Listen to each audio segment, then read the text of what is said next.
ये हाथ मुझे दे दे ठाकुर। ये किसने बोला था? एक्चुअली में ये जो डायलॉग था ये किस एक्टर का था? आपको यही बताना है मुझे, है ना? कमेंट बॉक्स में कमेंट करके। आरजे बीजे आप सभी का वेलकम करती है बॉलीवुड मेनिया में। आज के इस पॉडकास्ट में आज हम जिस एक्टर के बारे में बात करेंगे, उनकी ज़िंदगी में मुश्किलें कम नहीं थीं। बहुत ही छोटी एज में थे वो जब उनके सिर से उनके पिता का साया चला गया। उसके बाद उनकी माँ का स्ट्रगल करना, फिर पढ़ाई के लिए उनकी माँ का अपने गहने गिरवी रखना और इसके अलावा डायरेक्टर्स के घर पर या उनके ऑफिस में दर दर की ठोकरें खाने के बावजूद उनका दिल टूटना, ये कोई छोटी बातें नहीं थी। इतना बेहतरीन एक्टर, लेकिन इस एक्टर ने अपनी एक्टिंग लाइफ शुरू करने से पहले बहुत पापड़ बेले, अपनी रियल ज़िंदगी में भी और एक्टिंग लाइफ में भी। तो आज जिस एक्टर के बारे में हम बात कर रहे हैं, इनका नाम है हरिहर जरीवाला। हाँ हाँ जी, संजीव कुमार के बारे में बात करूंगी आज मैं अपने इस पॉडकास्ट में। 9 जुलाई 1938 को सूरत के एक गुजराती परिवार में इनका जन्म हुआ था, लेकिन महज 11 साल के थे जब इनकी सर से इनके पिताजी का साया उठ गया। इनके पिताजी ने 3 शादियां की थी। हाँ जी, इनके पिताजी की पहली 2 पत्नियां बहुत ही जल्दी उनको छोड़कर चली गई थी। उसके बाद इनके पिताजी ने शादी की इनकी माँ शांता से, और ये 3 बहन भाई थे। खैर, पहले सब कुछ सही चल रहा था जब इनके पापा थे, क्योंकि उनका एक बहुत अच्छा बिजनेस था। लेकिन जैसे ही इनके पिताजी की मौत हुई, इनकी ज़िंदगी में एक बहुत बड़ा बदलाव आया, और वो बदलाव ये था कि अब ये अमीर से गरीब हो गए थे। क्योंकि रिश्तेदारों ने देखा कि इनकी माँ बड़ी सीधी हैं, तो उन्होंने इनकी काफ़ी सारी प्रॉपर्टी, काफ़ी सारा बिजनेस हथिया लिया। खैर, इनकी माँ ने हार नहीं मानी और अपने बच्चों को जैसे तैसे पढ़ाया लिखाया। उसके लिए उन्होंने अपने गहने भी गिरवी रखे और अपने 2 कमरों के मकान में 1 कमरा किराए पर भी चढ़ाया। दोस्तों, किसी की भी ज़िंदगी ना कई बार इतनी आसान नहीं होती। बहुत पापड़ बेलने पड़ते हैं ज़िंदगी को सफल बनाने के लिए, ऊंचाइयों तक ले जाने के लिए। संजीव कुमार साहब ने भी बहुत पापड़ बेले। जब इनके पिताजी का साया इनके सर से उठ गया था, तो उसके बाद इन्होंने दर दर की खाक छानी, तब जाकर कहीं ये बहुत आगे बढ़ पाए। आपको पता है, इनका घर बहुत छोटा था, जिसकी वजह से संजीव कुमार अपने घर में पढ़ाई नहीं कर पाते थे, और इसी वजह से इनके स्कूल ने इनको जगह दी कि ये स्कूल में ही रहकर अपनी पढ़ाई कर सकें। और जब ये 16 साल के थे, तब इनके सर पर एक्टिंग का जुनून सवार था। इसको देखकर इनकी माँ थोड़ा सा डरी, क्योंकि उनको लगा कि कहीं ये एक्टिंग करियर में जाएंगे तो फिर आगे कुछ कर ना पाएँ, या पता नहीं सफल होंगे या नहीं होंगे। इसकी वजह से वो चाहती थी कि ये कोई नौकरी करें, सेटल हो जाएं, और उसकी वजह से इन्होंने महज 16 साल की उम्र में ही इनकी सगाई करवा दी। खैर, वो सगाई सगाई ही रही, कभी शादी तक पहुंच ही नहीं पाई। खैर दोस्तों, संजीव कुमार चाहते थे कि वो एक्टिंग करियर में जाएं, और जब उन्होंने ट्राई किया, फिल्मालय एक इंस्टीट्यूट हुआ करता था जो डायरेक्टर शशिधर की एक्टिंग का स्कूल था। वो चाहते थे कि वो इस स्कूल में एडमिशन लें, लेकिन जब उन्हें पता चला कि इसकी एडमिशन फ़ीस बहुत ज़्यादा है, तो ये सुनकर वो निराश हो गए और घर आकर वो बड़े दुखी रहने लगे, थोड़े खोई खोई से रहने लगे। माँ इस बात को समझ गई थी कि कुछ तो परेशानी है मेरे बच्चे के पास। तब जब माँ ने पूछा कि बेटा क्या वजह है, तुम क्यों परेशान हो, तब उन्होंने बताया कि जिस एक्टिंग स्कूल में वो एडमिशन लेना चाहते हैं उसकी फ़ीस बहुत ज़्यादा है। तब उनकी माँ ने कहा कि तुम जाओ, मेरे गहने बेच दो और उससे जो पैसे आए उससे अपना एडमिशन करा लो। तो पहले संजीव कुमार गहने बेचने के लिए नहीं तैयार थे, पर उन्हें माँ की ज़िद के आगे झुकना पड़ा, और लास्ट में उन्हीं गहनों के पैसों से संजीव कुमार का एडमिशन फिल्मालय में हुआ। अब पता है, लोग कर लेते हैं अपनी ज़िंदगी में स्ट्रगल, किसी ना किसी तरीके से अपनी गाड़ी को आगे बढ़ाते हैं, लेकिन स्ट्रगल ख़त्म ही नहीं होता। और बहुत से लोगों के लिए ना कपड़ा और बाहर का प्रेजेंस बहुत मायने रखता है। शायद इसी वजह से संजीव कुमार को उनके कपड़ों की वजह से फिल्मों में एक्टिंग नहीं मिल रही थी, फिल्मों में रोल्स नहीं मिल रहे थे। हालांकि स्कूल में दाखिला लेने के बाद जब उन्होंने एक्टिंग करनी शुरू की, तो उनकी एक्टिंग के सभी दीवाने थे। वहाँ पर उनकी जो दोस्ती हुई वो मैकमोहन से हुई, और फिल्मालय का सफ़र तय करने के बाद संजीव कुमार इप्टा गए और वहाँ उनकी मुलाकात हुई ए के हंगल से। संजीव कुमार की एक्टिंग से वो बहुत ज़्यादा प्रभावित थे, लेकिन ए.के. हंगल साहब ने देखा कि संजीव कुमार सफ़ेद कुर्ता पजामा और चप्पल पहनते हैं, तो उन्होंने मन में सोचा कि ये आदमी कभी एक्टर तो नहीं बन पाएगा। इसी वजह से उन्होंने संजीव कुमार के काम मांगने की गुजारिश को ये कहकर टाल दिया कि जब मेरे पास कोई अच्छा रोल होगा ना, तब मैं तुम्हें बता दूंगा। दोस्तों, यहाँ पर मैं आपको बता दूं कि संजीव कुमार को ये बिल्कुल भी पता नहीं था कि ए.के. हंगल उनको एक्टिंग में नहीं लेना चाहते। अब नहीं पता होने के बावजूद वो रोज़-रोज़ ए.के. हंगल के पास जाते और उनकी कही हुई बात को उनको याद दिलाते। इसी दौरान उनकी मुलाकात एक डायरेक्टर से हुई और उन्होंने संजीव कुमार के सामने उनके नाटक में काम करने का प्रस्ताव रख दिया। काम की बहुत ज़्यादा ज़रूरत थी, इसीलिए संजीव कुमार साहब ने नाटक मजमा में काम करने के लिए वो तैयार हो गए। जब ए.के. हंगल ने नाटक में संजीव कुमार का काम देखा तो वो चौंक गए।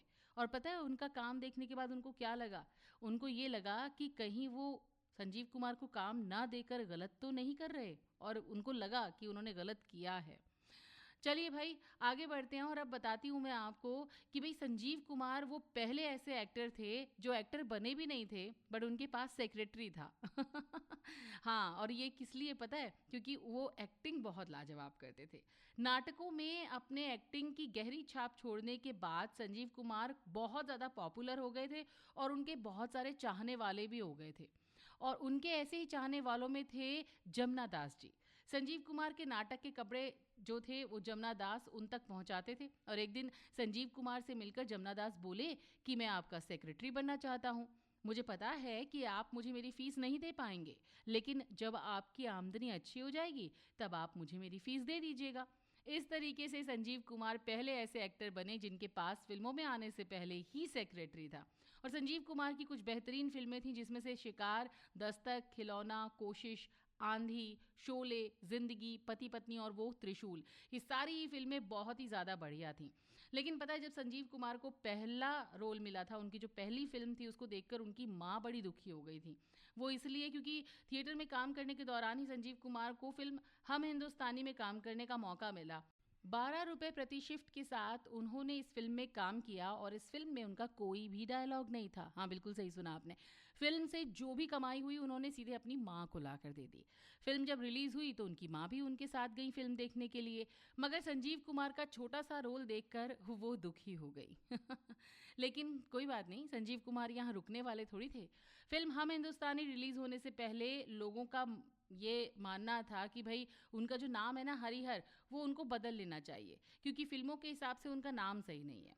इस बात पर उन्होंने सोचा, फिर सोचा कि भाई मेरी माँ का नाम शांता है, तो मेरे नाम में स ज़रूर होना चाहिए। तो इसके बाद उन्होंने अपना नाम संजय कुमार रख लिया। और कुछ पता है, शुरुआती फिल्मों में उनका नाम संजय कुमार ही रखा रखा गया, देखा हम लोगों ने। लेकिन एक फिल्म में वो संजय खान के साथ दिखाई दिए, जिसकी वजह से लोगों ने बोला कि एक ही फिल्म में दो सितारों का नाम एक जैसा होना ये सही नहीं है, तो अब संजय को फिर से अपना नाम बदलना होगा। और इस तरीके से पड़ा संजय कुमार का नाम संजीव कुमार, तो 3 बार उन्होंने नाम बदला। अब बात वो जिसकी वजह से संजीव कुमार का दिल टूट गया। भाई इस फिल्म के बाद जब ये संजय खान के साथ उनकी फिल्म रिलीज हुई तो संजीव कुमार को कोई और दूसरी फिल्म नहीं मिल रही थी, और फिल्म मांगने के लिए वो डायरेक्टर्स और प्रोड्यूसर्स के घर के चक्कर लगा रहे थे। बहरहाल निराशा ही हाथ लगी उनके, और इसके साथ ही उनके साथ एक ऐसा हादसा हुआ कि उनका दिल बुरी तरीके से टूट गया। दरअसल उस समय एक फिल्म रिलीज हुई थी, अकेली मत जाइयो। उसके निर्माता थे नंदलाल शाह। ये फिल्म हिट हुई, जिसके बाद वो अपनी अगली फिल्म के लिए कुछ नए कलाकारों की तलाश कर रहे थे। जब उन्होंने संजीव कुमार को देखा तो कहा कि तुम अपनी फ़ोटो पर अपना नंबर और पता लिखकर मेरे ऑफिस में छोड़ देना, तुम्हारे लायक कोई काम होगा तो मैं तुमको बुला लूँगा। इधर संजीव कुमार के मन में उम्मीद जग गई कि भाई उन्हें तो अब जिस फिल्मी ब्रेक का इंतज़ार था वो बस पूरा ही होने वाला है। जब अगले दिन डायरेक्टर की तरफ से कोई जवाब नहीं आया तो संजीव कुमार खुद उनके ऑफिस पहुंच गए। लेकिन वहां जाकर वो क्या देखते हैं? वहां जाकर जो उन्होंने देखा उसकी वजह से उनका दिल बुरी तरीके से टूट गया। उन्होंने देखा कि उनकी फ़ोटो बाहर एक डस्टबिन में पड़ी थी। ये देखकर वो बहुत ही ज़्यादा निराश हो गए, और उसके बाद उन्होंने प्रण लिया कि इस डायरेक्टर के साथ वो कभी भी काम नहीं करेंगे। इसके बाद भी उन्हें 2-3 फिल्में मिलने वाली थी, लेकिन बाद में वो फिल्में उनको नहीं मिली, और इसी वजह से उन्होंने बी ग्रेड फिल्म्स को साइन करना शुरू किया। बी ग्रेड फिल्मों में काम करने के कुछ साल के बाद संजीव कुमार को बड़ी सफलता मिली, और वो बड़ी सफलता मिली जब उन्होंने दिलीप कुमार के साथ एक फ़िल्म की, और इसी फ़िल्म के बाद से उनके ऊपर बी ग्रेड फ़िल्मों में काम करने का जो ठप्पा था ना, वो हट गया। अब एक ऐसे ऐतिहासिक रोल की बात करती हूँ मैं, जो संजीव कुमार ने बखूबी निभाया। एक फ़िल्म थी जिसमें संजीव कुमार ने 9 रोल किए थे। हाँ, 7 मई 1974 की एक फ़िल्म रिलीज़ हुई, नाम था नया दिन नई रात। इस फ़िल्म में संजीव कुमार के अलावा जया भादुड़ी, वी गोपाल, दिलीप दत्त भी थे। फ़िल्म में संजीव कुमार ने 9 रोल किए और इस फ़िल्म में उन्होंने लूले, लंगड़े, अंधे, बूढ़े, बीमार, कोढ़ी, किन्नर, डाकू, जवान और प्रोफ़ेसर का रोल निभाया। ये फ़िल्म 1964 की शिवाजी गणेशन की फ़िल्म नवरात्रि का रीमेक थी। अब बारी आती है ठाकुर के उस यादगार रोल के बारे में बात करने के लिए, जिसके लिए भी संजीव कुमार को बड़ी आसानी से रोल मिला नहीं था। एक्चुअली में धर्मेंद्र जी की बहुत बड़ी ख्वाहिश थी कि ठाकुर का रोल वो करें। अब रमेश सिप्पी चाहते थे कि ठाकुर का रोल संजीव कुमार करें, लेकिन धर्मेंद्र जी अड़ गए कि नहीं, मैं ही करूंगा और इसके लिए ऑडिशंस लीजिए। तो यहाँ पर रमेश सिप्पी साहब ने एक ट्रिक आजमाई और उसके बाद उन्होंने उनको बोला कि भाई देखो, इस फिल्म में हेमा मालिनी भी काम कर रही हैं, अगर तुम वीरों के लिए ऑडिशन देते हो तो तुमको हेमा के साथ स्क्रीन टाइम ज़्यादा शेयर करने का मौका मिलेगा, और अगर तुम ऐसा नहीं करते हो तो ठीक है, फिर इसके बाद तो हमारे पास कोई चारा ही नहीं है, हम संजीव को ये रोल दे देंगे। तो इस करके यहाँ पर धर्मेंद्र जी पीछे हटे और ऐसे ये रोल मिला संजीव कुमार को। और ठाकुर का रोल जितना अच्छा संजीव कुमार ने किया है, मुझे नहीं लगता उससे अच्छा कोई और ये रोल कर सकता था। अच्छा, यहाँ पर एक बात आप लोगों से मुझे पूछनी है कि आपको संजीव कुमार का निभाया हुआ कौन सा रोल सबसे ज़्यादा पसंद है, ये आप मुझे कमेंट बॉक्स में कमेंट करके ज़रूर बताइएगा। 6 नवंबर 1985 को संजीव कुमार हम सबको छोड़कर चले गए, लेकिन उनके मरने के बावजूद भी उनकी 10 फिल्में रिलीज़ हुई, जिसकी शूटिंग कहीं ना कहीं कुछ फिल्मों की बाकी रह गई थी, लेकिन कुछ फिल्मों की कंप्लीट हुई थी। खैर, आज का ये पॉडकास्ट आपको कैसा लगा, ये आप मुझे अपने कमेंट के ज़रिए ज़रूर बताइएगा। और ऐसे ही बढ़िया बढ़िया पॉडकास्ट सुनने हैं तो आरजे बबीता मेरे यूट्यूब चैनल को आप सब्सक्राइब ज़रूर कर लीजिएगा, और साथ ही साथ लाइक शेयर कमेंट भी करिएगा। मेरे फेसबुक पेज को भी फॉलो ज़रूर करिएगा। और हाँ, एक और चीज़, मैं अपना एक लिंक दे रही हूँ आपको, मेरे व्हाट्सएप चैनल का लिंक, जिसको आप अगर अटेंड कर लेंगे, ज्वाइन कर लेंगे, तो मेरे आने वाले पॉडकास्ट्स के बारे में आपको पता चलता रहेगा। तो आज के लिए बस इतना ही। आरजे बीजे आपसे फिर मिलेगी। Bye bye.